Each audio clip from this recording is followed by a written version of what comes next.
Señor dijo en Juan 7:37, el que tenga sed, venga a mí y beba. El que cree en mí, como dice la Escritura, de su interior correrán ríos de agua viva. Y esto dijo del Espíritu Santo que habían de recibir los que creyesen en él. No puede ser agua y fuego. Eso uno o eso otro.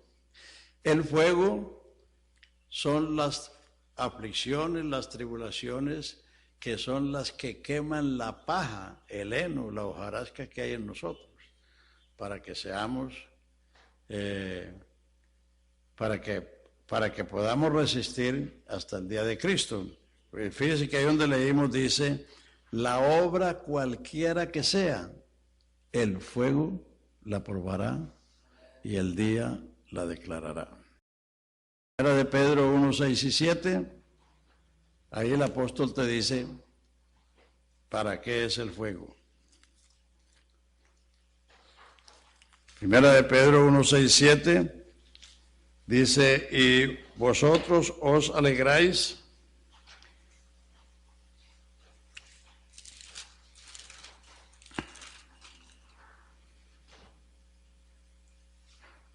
en lo cual vosotros os alegráis, aunque ahora por un poco de tiempo, si es necesario, tengáis que ser afligidos en diversas pruebas, para que sometida a prueba vuestra fe, mucho más preciosa que el oro, el cual aunque perecedero se prueba con fuego, sea hallada en alabanza, gloria y honra cuando sea manifestado Jesucristo. Y fíjese que las pruebas no siempre son necesarias. Lo que pasa es que a veces la gente le echa la culpa a Dios de las consecuencias de sus errores. Si uno comete errores, van a venir consecuencias. Pero eso no son pruebas, son resultados del mal comportamiento. Entonces, por lo cual vosotros os alegráis, aunque ahora, por un poco de tiempo, si es necesario. Si es necesario, tengáis que ser afligidos en diversas pruebas, lo cual se hace para prueba de vuestra fe, que es mucho más preciosa que el oro. Y el oro, aunque perecedero, se prueba con fuego, para que así su fe sea hallada en alabanza y gloria cuando Jesucristo sea manifestado. Y más claro está en el capítulo 4, verso 12 del mismo libro. Mírenlo ahí para que vean. Amados, no os sorprendáis del fuego de prueba que os ha sobrevenido, como si alguna cosa extraña os aconteciera.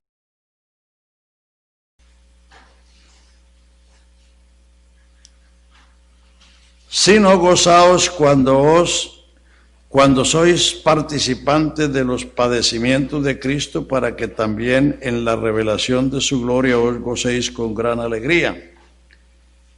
Si sois vituperados por el nombre de Cristo, sois bienaventurados, porque el glorioso Espíritu de Dios reposa sobre vosotros. Ciertamente de parte de ellos Él es blasfemado, pero por vosotros es glorificado.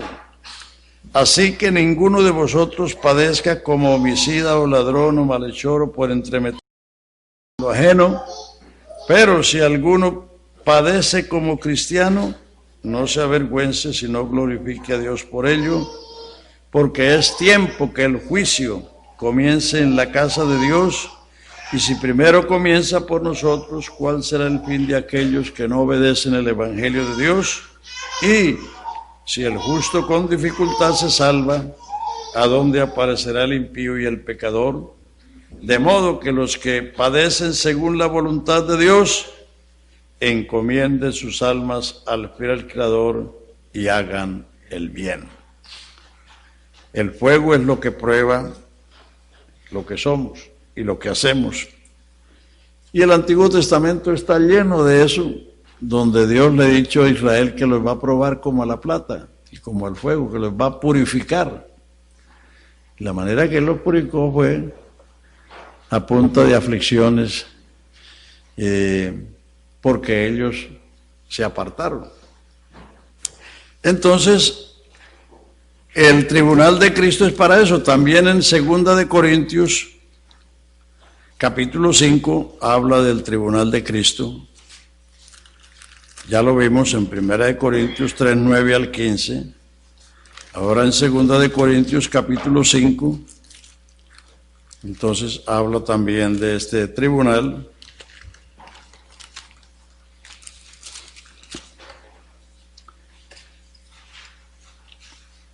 Porque sabemos que si nuestra morada terrestre, este tabernáculo, se deshiciere, tenemos de Dios un edificio, una casa no hecha de manos, eterna en los cielos. Por esto también gemimos deseando ser revestidos de aquella nuestra habitación celestial, pues así seremos hallados vestidos y no desnudos. Porque asimismo los que estamos en este tabernáculo gemimos con angustia porque no quisiéramos ser desnudados, sino revestidos para que lo mortal sea absorbido por la vida. Mas el que nos hizo para esto mismo es Dios. Así que vivimos confiados siempre y sabiendo que entre tanto que estamos en el cuerpo, estamos ausentes del Señor. Porque por fe andamos, no por vista, pero confiamos y más quisiéramos estar ausentes del cuerpo y presentes al Señor.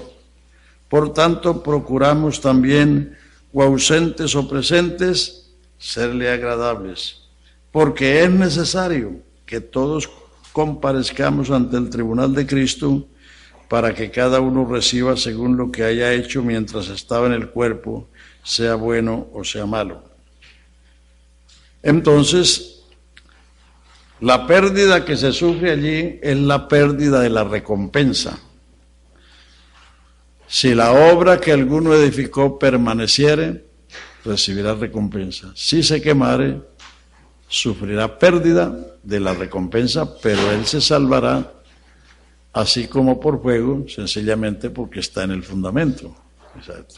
Ese es el tribunal de Cristo, o sea, la iglesia del arrebatamiento va a pasar al tribunal de Cristo y allí es donde va a recibir sus galardones para luego ir a las bodas del Cordero. En Apocalipsis 19 dice: oí una voz del cielo que decía: aleluya, gocémonos y alegrémonos porque han venido las bodas del Cordero, y a la esposa se le ha dado que se vista de lino fino, vino blanco finísimo, que son las acciones justas de los santos. O sea, la iglesia, así como una novia va engalanada a su boda, entonces así la iglesia va a ir a las bodas del Cordero. La iglesia ahora no es la esposa del Cordero, sino la novia del Cordero. Porque si fuera la esposa, entonces ¿para qué ir a las bodas? Ahora es la prometida del Cordero. Entonces, cuando venga, el Señor va a llevarla. Hay 3 cantares de la iglesia. Cantares es un libro, es el cantar mayor de los que escribió Salomón. Salomón escribió 1005 cantares y este es el cantar de los cantares, o sea, el máximo. Entonces hay 3 cuadros que usted los puede buscar ahí más adelante. El primero es: ¿quién es esta que se muestra en el desierto como una nubecita? La iglesia comenzó con 120. La iglesia en todas partes comienza con una familia, con unas pocas personas, en cualquier lugar. ¿Quién es esta que se muestra en el desierto como una nubecita? El segundo cuadro, que está en el capítulo 6, el primero creo que está, dice: ¿quién es esta? Hermosa como la luna, esclarecida como el sol, imponente como ejércitos en orden. Esa es la iglesia en su marcha triunfante. Y en el último capítulo está, ¿quién es esta que sube recostada sobre el pecho de su amado? Ahí están los 3 cuadros de la iglesia en su comienzo, en su desarrollo y en su arrebatamiento en el pecho de su amado. Bueno, ¿de cuánto tiempo disponemos? ¿Hasta cuándo? Son las 8:30. ¿Podemos estar hasta las 9? ¿O está muy tarde?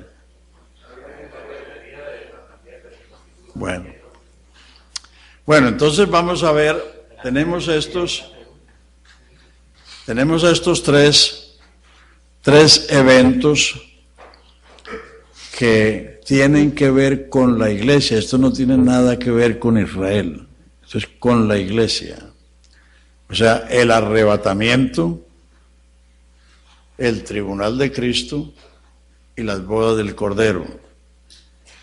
Los israelitas que se han convertido en estos 20 siglos, ellos han entrado en la iglesia, porque Israel es una nación, la iglesia es un cuerpo, y en Cristo no hay judío ni griego, siervo ni libre, varón ni mujer, sino que todos somos uno en Cristo. Por un espíritu todos fuimos bautizados en un cuerpo, sean judíos, sean griegos, sean siervos, sean libres, a todos se nos dio a beber de un mismo espíritu. Es decir, la iglesia es un cuerpo, es un organismo vivo, universal, Cristo es la cabeza, y todo el que obedece el evangelio es incorporado en ese cuerpo.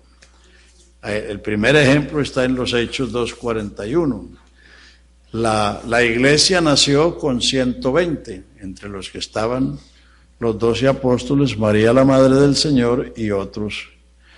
Y Pedro predica el primer sermón y el verso 41 dice, así que los que recibieron su palabra fueron bautizados y fueron añadidos a ellos,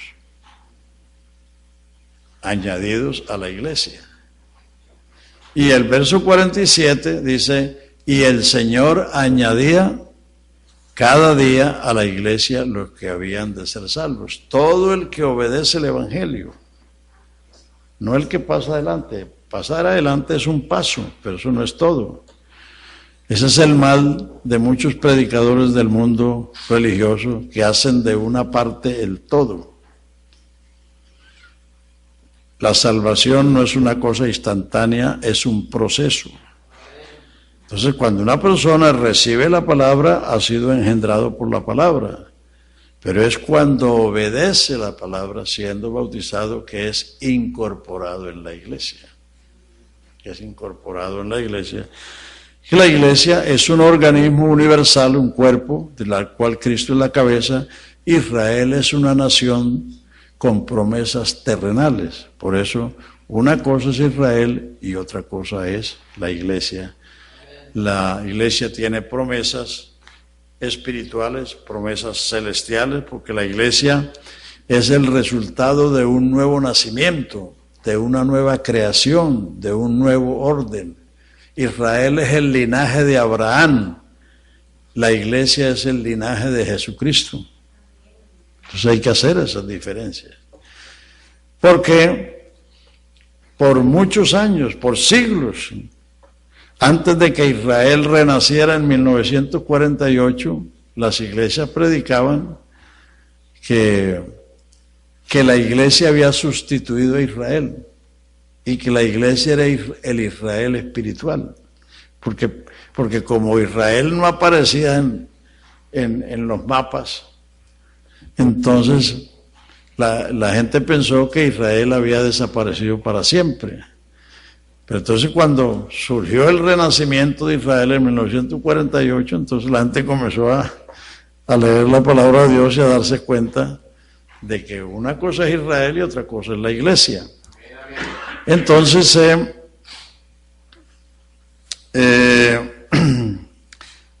por eso hay que hacer esas distinciones. Bueno, entonces vamos a ver si hay algunas preguntas sobre estos tres eventos: el recogimiento, el tribunal de Cristo y las bodas del Cordero. ¿Queda alguna pregunta o hay alguna pregunta sobre eso? Sí, hermana. Mi pregunta no es específicamente sobre los tres. Me voy a acercar. Sí, acérquese porque mis oídos están viejos. Son los oídos nomás. A Pero ver. mi pregunta no es exactamente sobre estos tres aspectos, pero sí tiene que ver Ajá. que es en el mismo tiempo. A ver. Hablando de la resurrección, yo siempre entendí que teníamos, la Biblia nos habla de la primera y la segunda resurrección, y que la primera resurrección corresponde a los santos, y que Cristo es las primicias y luego los santos.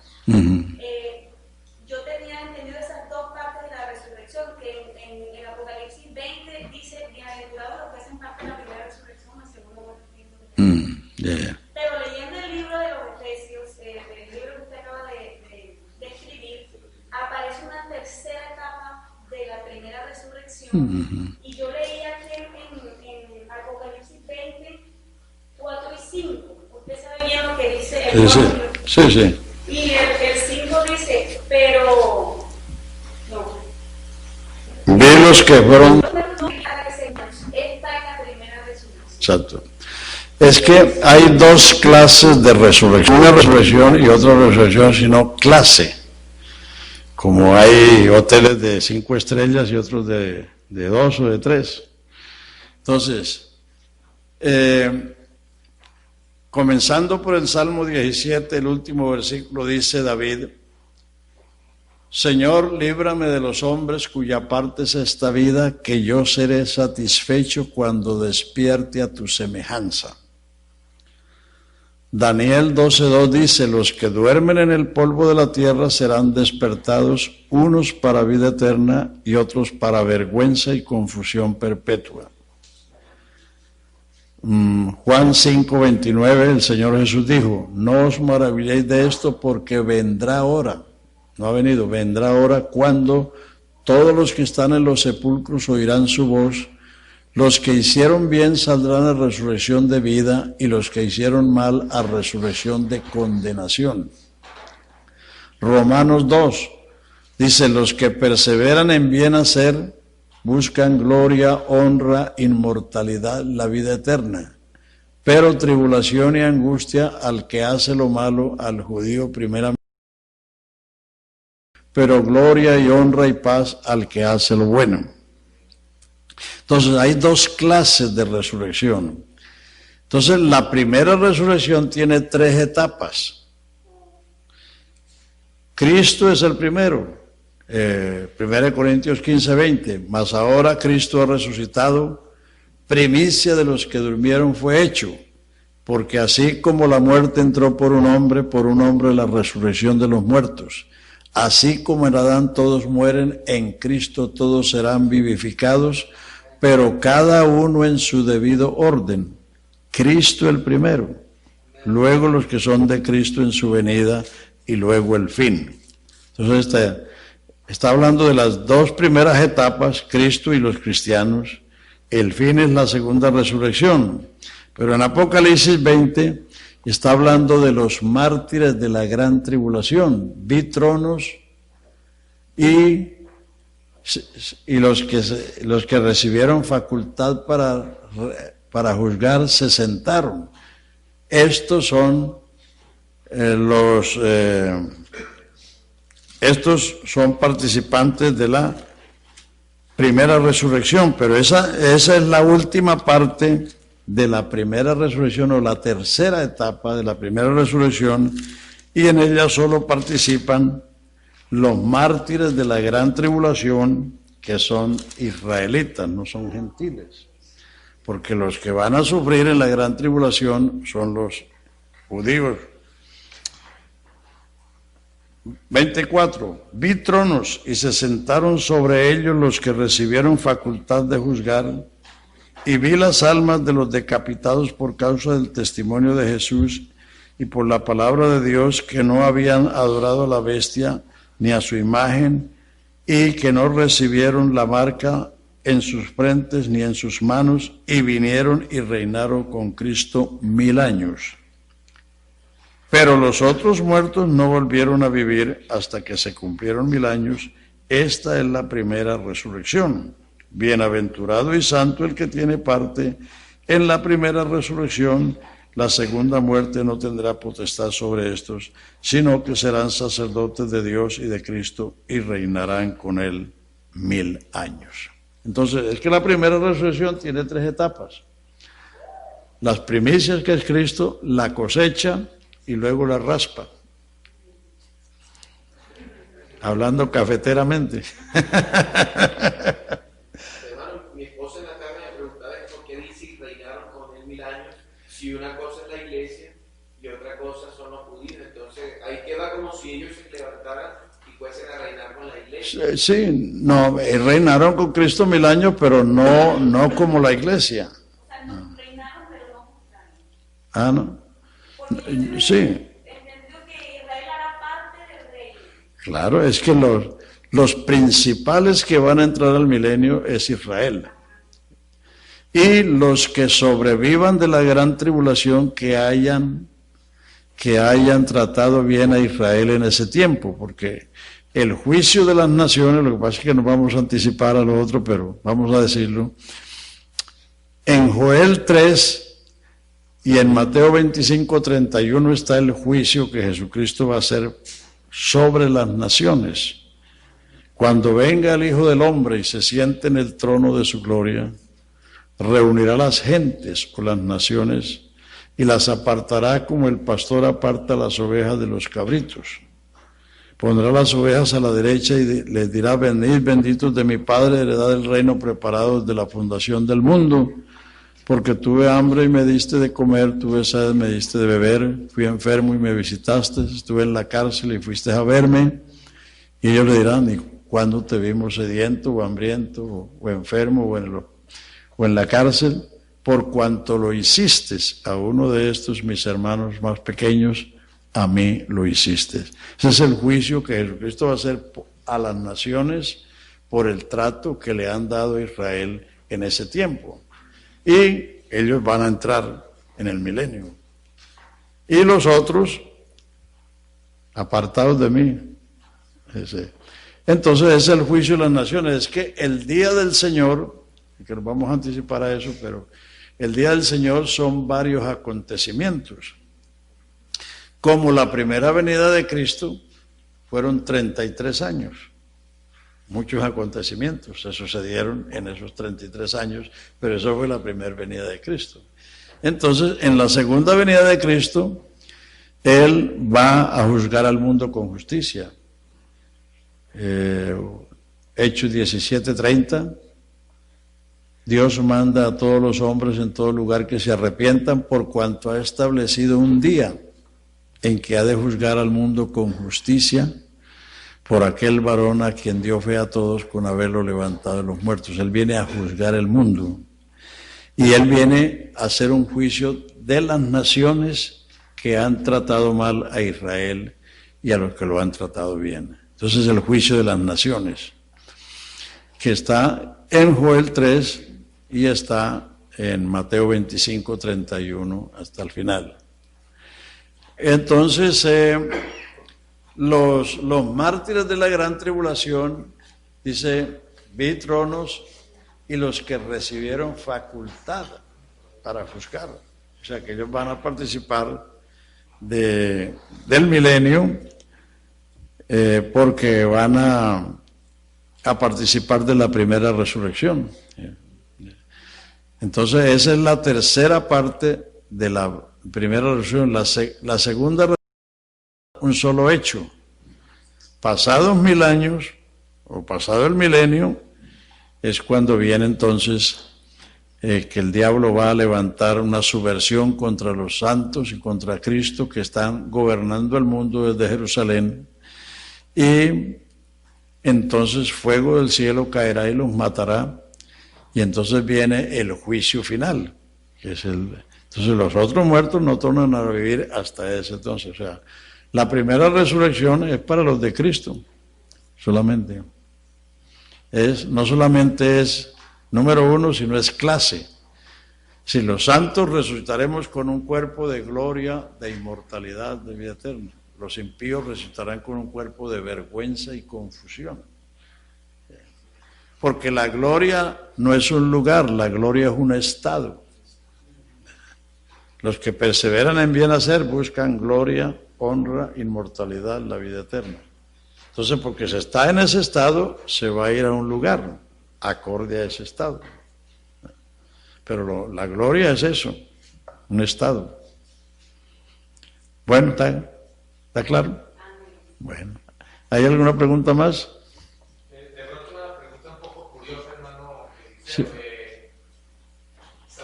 Cuando uno lee primera de Tesalonicenses 4 y 5, se habla del arrebatamiento de la iglesia. Primera de Tesalonicenses 4 y 5 habla del arrebatamiento de la iglesia. Segunda de Tesalonicenses 2 habla del día del Señor. Los tres. De los tres. Arrebatamiento, la segunda venida y el día del Señor. Pero entonces el día del Señor se encuentra también relacionado en el capítulo 5 de Primera de Corintios. Sí, pero es que el día del Señor es el día del juicio. Hay dos términos muy parecidos, pero que designan dos hechos diferentes.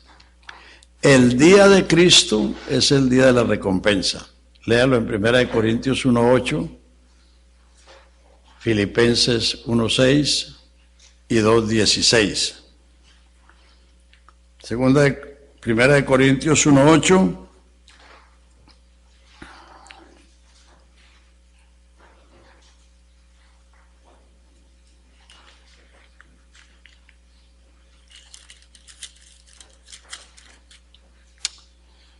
El cual también os confirmará hasta el fin, para que seáis irreprensibles en el día de nuestro Señor Jesucristo. Filipenses 1:6 dice: estoy persuadido que el que comenzó en vosotros la buena obra la perfeccionará hasta el día de Jesucristo. 2:16 dice: asidos de la palabra de vida, para que en el día de Cristo me pueda gloriar de que no he trabajado en vano, ni en vano he corrido. El día de Cristo es el día de la recompensa en el tribunal de Cristo. O sea, vivimos y trabajamos para ese día. El día del Señor es el día del juicio. Entonces aquí en 1 Tesalonicenses 5 habla de ese día también, pero noten la diferencia. 1 Tesalonicenses, donde leímos el capítulo 5, que dice: pero acerca de los tiempos y de las ocasiones no tenéis necesidad, hermanos, de que yo os escriba, porque vosotros sabéis perfectamente que el día del Señor, no es el día de Cristo, es el día del Señor, vendrá así como ladrón en la noche. Primera de Pedro, o segunda de Pedro, capítulo 3, también dice del día del Señor como ladrón en la noche. Y cuando digan paz y seguridad, entonces vendrá sobre ellos destrucción repentina, como los dolores a la mujer encinta, y no escaparán. Mas vosotros, hermanos, no estáis en tinieblas, para que aquel día os sorprenda como ladrón. Porque todos vosotros sois hijos de la luz, e hijos del día, no somos de la noche ni de las tinieblas. Por tanto, no durmamos como los demás, sino velemos y seamos sobrios, pues los que duermen de noche se embriagan, pero nosotros, que somos del día, seamos sobrios, habiéndonos vestido de la coraza de fe y de amor, y con la esperanza de salvación como yelmo, porque no nos ha puesto Dios para ira, sino para alcanzar salvación por medio de nuestro Señor Jesucristo, quien murió por nosotros, para que sea que velemos o que durmamos, vivamos juntamente con Él. Por lo cual os decimos esto, por lo cual animaos unos a otros y edificaos unos a otros. Entonces, segunda de Tesalonicenses 2 dice: Pero con respecto a la venida de nuestro Señor Jesucristo, coma, y nuestra reunión con Él, o sea, el arrebatamiento, coma, os rogamos, hermanos, que no os dejéis mover fácilmente de vuestro modo de pensar, ni os conturbéis ni por espíritu, ni por palabra, ni por carta como si fuera nuestra, en el sentido de que el día del Señor está cerca.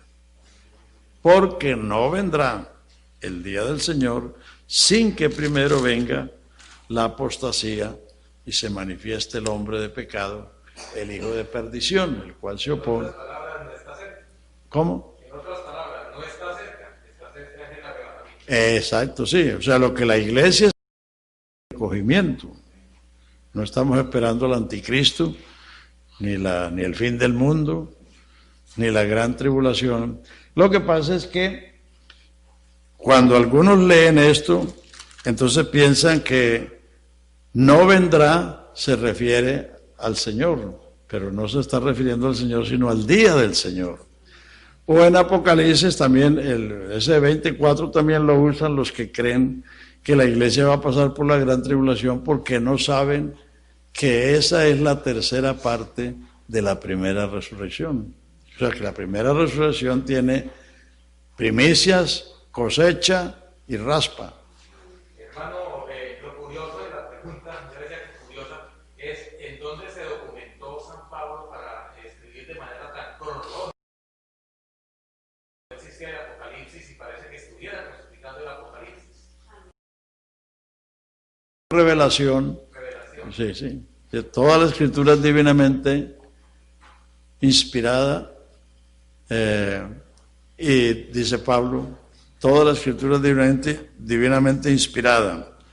Y Pedro dice, ninguna escritura es de particular interpretación porque la profecía no fue dada por voluntad humana, sino que los santos hombres de Dios hablaron siendo inspirados por el Espíritu Santo.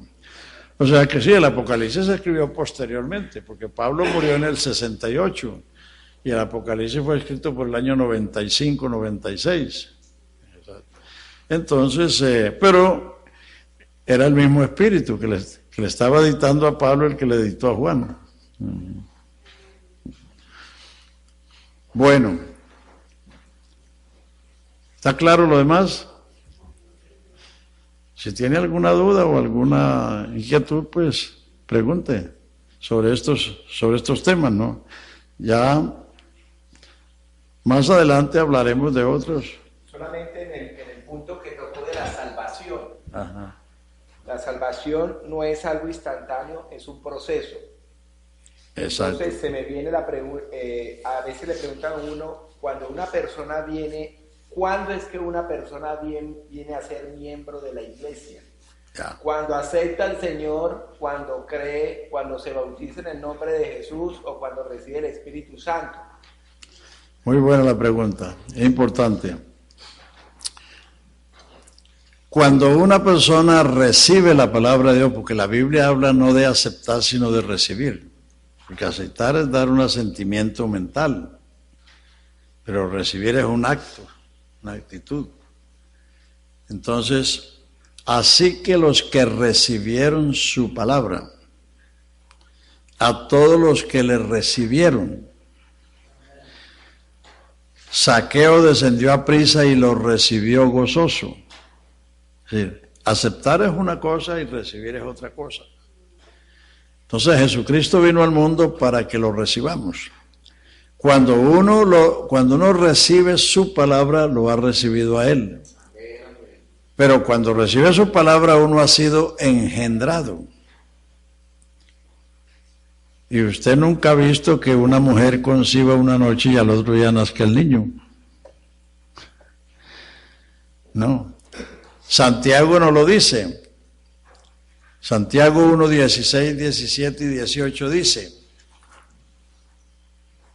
no erréis, amados hermanos míos, o sea, no nos equivoquemos. Todo don perfecto y toda buena dádiva desciende de lo alto del Padre de las luces, en el que no hay mudanza ni sombra de variación. Él, de su voluntad, nos ha engendrado por la palabra de verdad, para que seamos, para que lleguemos a ser primicias de su creación. Entonces ahí se produce el engendro. Una mujer concibe de su marido, pero ni siquiera ella sabe el día o la noche que concibió. Ella se viene a dar cuenta a los 20 días o al mes porque tiene síntomas en su organismo. Se le va la menstruación o se está sintiendo que algo está pasando en su organismo. Entonces ella va donde el médico o se hace la prueba y cuando comprueba que está embarazada, entonces comienza a esperar un niño. Pero de ahí al nacimiento hay una distancia. Entonces, cuando una persona pasa adelante o levanta la mano o se arrodilla, o porque muchos no lo hemos, yo nunca pasé adelante. Entonces, cuando la persona recibe la palabra, ha sido engendrado por la palabra de verdad. Luego, primera de Pedro 1:23 dice, siendo renacidos, no de simiente corruptible, sino de incorruptible por la palabra de Dios. Uno nace de lo que fue engendrado. Uno no puede sembrar maíz y recoger arroz. Uno nace de lo que fue engendrado. Entonces, ¿cómo fue engendrado? Por la palabra de Dios, para ser primicia. ¿De qué nace? De la palabra de Dios. Entonces, cuando una persona se bautiza es cuando ha dado ese paso decisivo, es decir, porque ha entendido y se ha producido en él el cambio. Vamos a poner el ejemplo de la mujer. La mujer se da cuenta o presume que está embarazada por los síntomas. ¿Cómo se da cuenta un hermano o una mujer que ha sido engendrado por la palabra de Dios? Por los síntomas. Cuando sus pensamientos y sus sentimientos han cambiado. Y cuando cambian los sentimientos y los pensamientos, cambian los hechos. Porque los hechos son fruto o de los pensamientos o de los sentimientos. Entonces, cuando una persona ha cambiado, es una nueva criatura. El que está en Cristo, ¿qué dice? Las cosas viejas pasaron. Por eso, a una persona que se va a bautizar, uno le pregunta, ¿qué ha hecho el Señor en su vida? Entonces, si él era un borracho, dice, bueno, yo era un borracho, pero ya no, yo ya dejé el trago hace tanto tiempo. O si era un fumador, o si vivía con una mujer que no era la suya. Es decir, porque el cambio interno ha producido un cambio externo. Entonces, por eso la persona viene a bautizarse, para sepultar el viejo hombre. El bautismo no es el nacimiento de agua, el bautismo es la sepultura.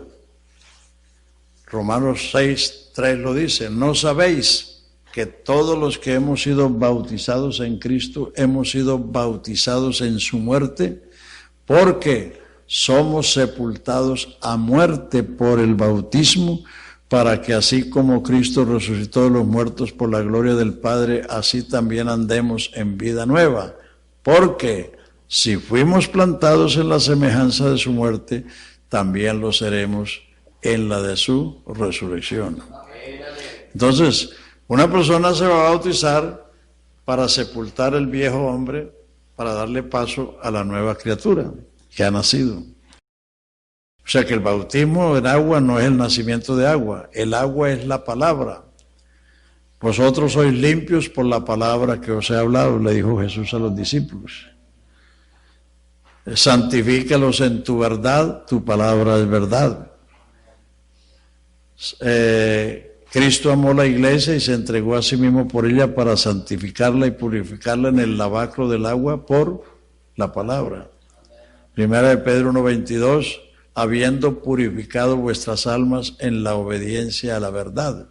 Nacer de agua es nacer de la palabra, nacer del Espíritu es nacer de la palabra, porque la palabra es espíritu y es vida. Jesús dijo, las palabras que yo os hablo son espíritu y son vida. Las palabras de Jesús son las que plantan la vida en este cuerpo mortal, en este hombre mortal. Exacto.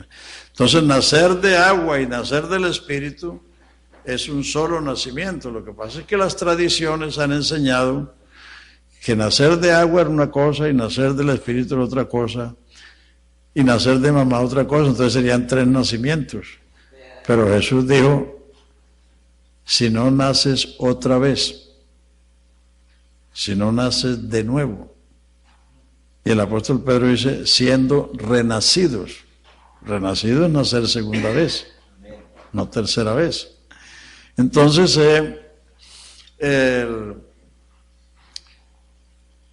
la persona nace, ¿por qué? Porque está gestada. Pero de recibir la palabra a nacer, tiene que transcurrir un tiempo y tienen que transcurrir unos hechos.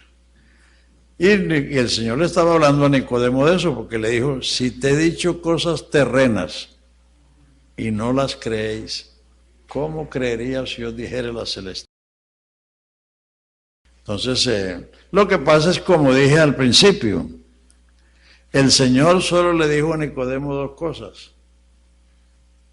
De cierto digo, si no naces otra vez no puedes ver. Como él pensó fue en su mamá, entonces el Señor le repitió la dosis. El que no nace de agua y del Espíritu no puede entrar en el reino de Dios. Pero está diciendo lo mismo, repitiéndole lo mismo. Como Judas, cuando Jesús se estaba despidiendo de ellos, les dice, el que me ama, mi palabra guardará y mi Padre le amará y yo me manifestaré a él. Y le dice Judas, Señor, ¿y por qué te manifestarás a nosotros y no al mundo? Entonces él le repitió la dosis. El que me ama, mi palabra guardará, mi Padre le amará y vendremos a él y haremos morada con él. Porque el que no entiende hay que repetirle la dosis. Eso es todo. Entonces, uno nace de lo que fue engendrado. ¿Por qué estamos aquí? Porque un papá nos engendró. Si no, no estuviéramos aquí. Y una madre nos concibió, nos gestó y nos dio a luz, pero eso no fue de la noche a la mañana. Entonces, el nuevo nacimiento es un proceso, la salvación es un proceso, no es una cosa instantánea. Hay que recibir la palabra, dejar que la palabra produzca su efecto y entonces la persona misma se va a dar cuenta. Vea el caso del etíope. El etíope era un prosélito del judaísmo, era un creyente en las Escrituras, pero iba leyendo algo que no entendía. Te ruego que me digas de quién dice esto el profeta, de sí mismo o de otro. Desde esa escritura, Felipe le anunció el evangelio, de Jesús. Y yendo por el camino, el etíope fue el que vio el agua. Y le dijo, vea, aquí hay agua que impide. Lo estaba acosando para que se bautizara. No, él le explicó el evangelio. Y el etíope vio el agua y dijo, aquí que hay agua, ¿qué impide que yo sea bautizado? Él dijo, si crees de todo corazón, bien puedes. ¿Y qué dijo el etíope? Creo que Jesucristo es el Hijo de Dios. Antes no sabía quién era Jesucristo, ni que era el Hijo de Dios. Porque estaba leyendo Isaías 53 y dice, pero ¿de quién dice esto el profeta? ¿De sí mismo o de otro? Entonces, sí, por eso las personas no se deben acosar, no se deben forzar, no se deben manipular, sino que uno lo que tiene que hacer es plantar la palabra de Dios en la mente y en el corazón de la gente, y la palabra hace el efecto. Por la palabra de Dios fueron hechos los cielos y la tierra y todo lo que en ellos hay, y sin Él nada de lo que hiciste fue hecho. La palabra de Dios es creadora, la palabra de Dios es la simiente de Dios. Y así, y si una simiente vegetal la siembra uno para que nazca, y si una mujer concibe para tener un hijo, ¿cómo no va a ser la palabra? Además, el Señor dice que la palabra que sale de su boca no volverá vacía, sino que hará lo que yo quiero y será prosperada para aquello que la envíe. Entonces lo que tenemos es que predicar con confianza y creer que esta palabra tiene vida. Las palabras del Señor son espíritu y son vida. Las palabras nuestras son apenas vehículos para transmitir ideas. Usted tiene una idea en su cerebro y quiere comunicársela a otro, pues usa las palabras, verbales o escritas. Pero no, de ahí no pasa. Las palabras del Señor son espíritu y son vida. Esa es la gran diferencia entre las palabras humanas y las palabras de Jesús. Ahí está la obra del Espíritu. Exacto. La obra del Espíritu Santo, Él siempre tiene que ser con la palabra. Claro, porque la palabra de Dios es la espada del Espíritu, no la suya. Sobre todo tomando la palabra de Dios, que es la espada del Espíritu. Por eso se necesita la unción, porque el Espíritu es el que envía su palabra. Él envía la palabra a la tierra. Por eso uno, aunque sepa lo que tiene que predicar o lo que debe predicar, uno tiene que buscar al Señor en oración, confiando que Él va a enviar su palabra. Porque si Él envía su palabra, hay efecto. Amén, amén. Usted citaba un versículo que dice, y Dios añadía a su iglesia a los que habían de ser salvos. Exacto. Ahí hay predestinación. No, la predestinación no existe. Pero la predestinación es un eslabón en una cadena. Si se saca, no tiene principio ni fin. Las doctrinas no se contradicen, se complementan. Donde termina la una, comienza la otra. Vea, ahí está en Romanos 8 la cadena. A los que a Dios aman, todas las cosas les ayudan a bien, a saber, a los que conforme a su propósito son llamados. Porque a los que antes conoció, también los predestinó, para que fuesen hechos conforme a la imagen de su Hijo, para que Él sea el primogénito entre muchos hermanos. A los que predestinó, a estos también llamó. A los que llamó, a estos también justificó. Y a los que justificó, a estos también glorificó. ¿Qué diremos a esto? Si Dios ha hecho esas cosas, ¿qué diremos a esto? Si Dios es por nosotros, ¿quién contra nosotros? El que no escatimó a su propio Hijo, sino que lo entregó por todos nosotros, ¿cómo no nos dará con Él todas las cosas? ¿Quién acusará a los escogidos de Dios? Dios es el que justifica. ¿Quién es el que condenará? Cristo es el que murió.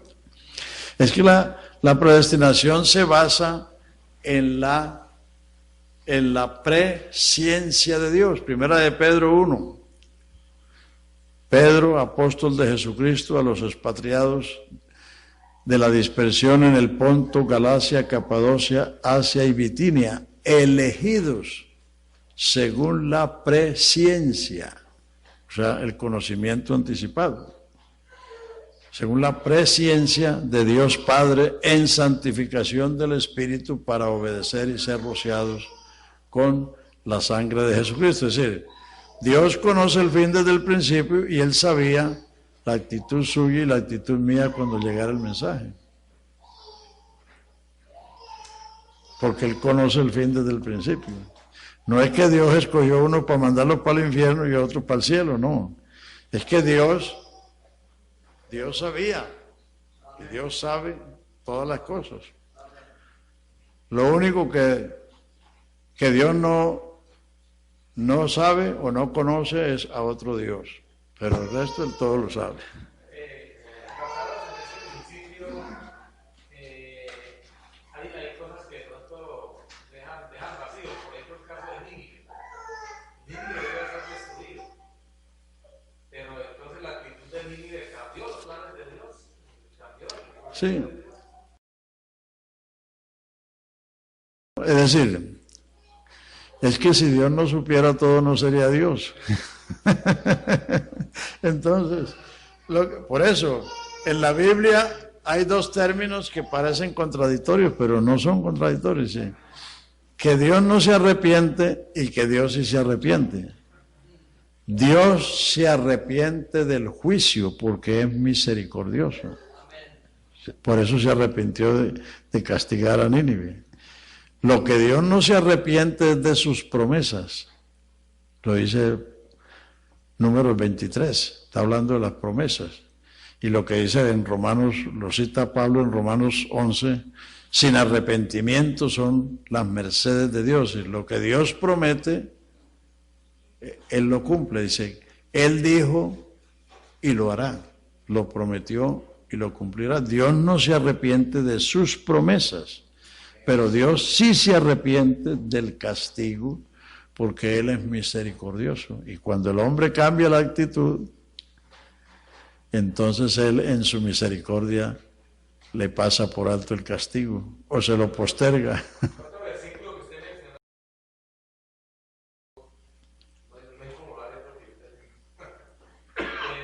donde habla acerca de la revelación que recibe Pedro. Aparentemente hay una expresión que sobraba aquí en ese versículo. Cuando dice tú eres Pedro. ¿Por qué dice tú eres Pedro? Parece que no encaja con el contexto. Sí, porque Pedro es piedra. Por eso dice en el original, dice, tú eres Petrus, y sobre esta Petra.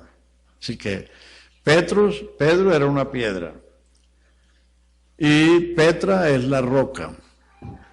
Sobre esta roca, sobre la confesión, sobre la revelación, sobre la declaración. Es más, en el verso 20 dice que el Señor le dijo a los discípulos que a nadie dijeran que Él era Jesús el Cristo. La revelación vino, pero Él le prohibió a los discípulos que lo anunciaran, porque, como dice Pablo en 1 Corintios 2, si los príncipes de este siglo hubieran conocido que Él era el Señor de la gloria, no lo hubieran crucificado. Entonces, Él estaba encubriendo su identidad.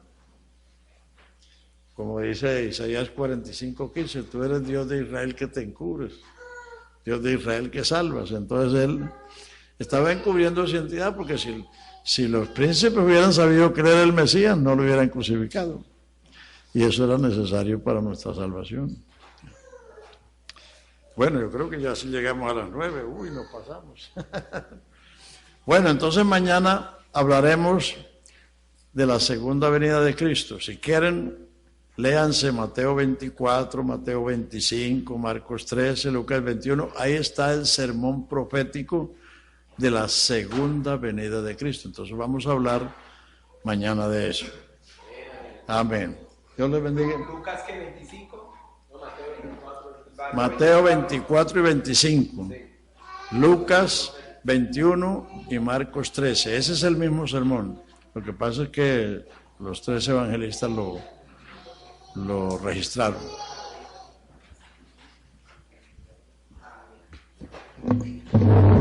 Ojalá que podamos durante la enseñanza usted anotar las preguntas, amén, con libertad. Lo importante pues es aprender, amén. Mañana pues estaremos aquí a la misma hora, invitemos a los hermanos y es bueno pues este buen tiempo para aprender más de la palabra de Dios, amén. Gloria al Señor. Vamos a orar, vamos a darle gracias a Dios y agradecer a Dios por este gran privilegio, amén. Oremos.